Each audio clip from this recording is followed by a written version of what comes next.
এই শীতে সন্ধ্যার নাস্তায় যদি থাকে ফুলকো ফুলকো লুচি আর আলুর দম, তাহলে তো একদম জমে যাবে।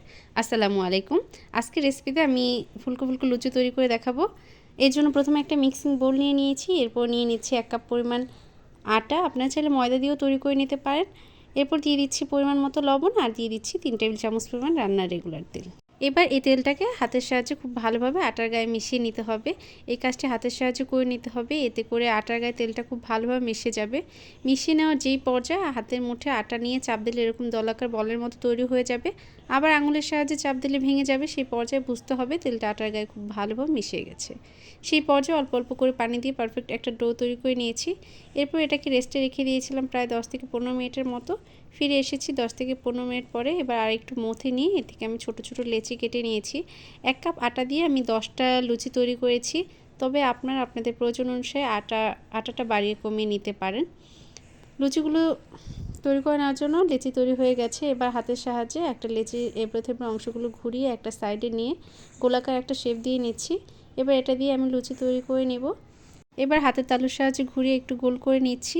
এবার একটি বেলনের সাহায্যে বেলে নিলেই হয়ে যাবে। একদম ছোটো না আবার একদম বড় না, এরকম সাইজ করে আমি লুচিগুলো বেলে নেব। এই একই পদ্ধতিতে আমি সমস্ত লুচিগুলো তৈরি করে নেব।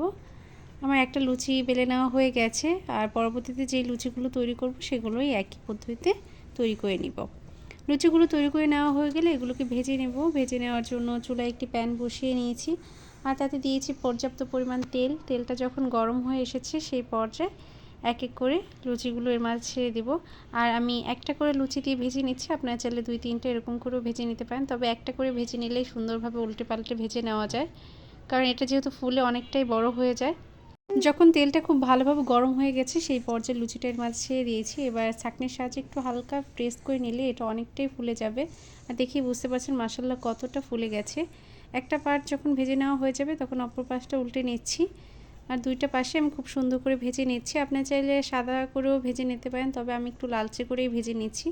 যার যেভাবে খেতে ঠিক ওইভাবে ভেজে নিতে পারেন। দুইটা পাশে যখন খুব সুন্দর একটা কালার চলে এসেছে সেই পর্যায়ে সরিয়ে তুলে নিচ্ছি।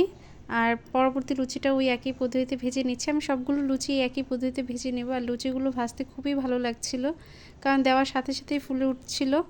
খুব অল্প সময় এগুলো ভেজে নেওয়া যাচ্ছিল। লুচির সাথে সার্ভ করার জন্য আমি নতুন আলু দিয়ে আলুর দম তৈরি করে রেখেছিলাম, সেটা অন্য একটা ভিডিওতে আপনাদের দেখিয়ে দিয়েছি।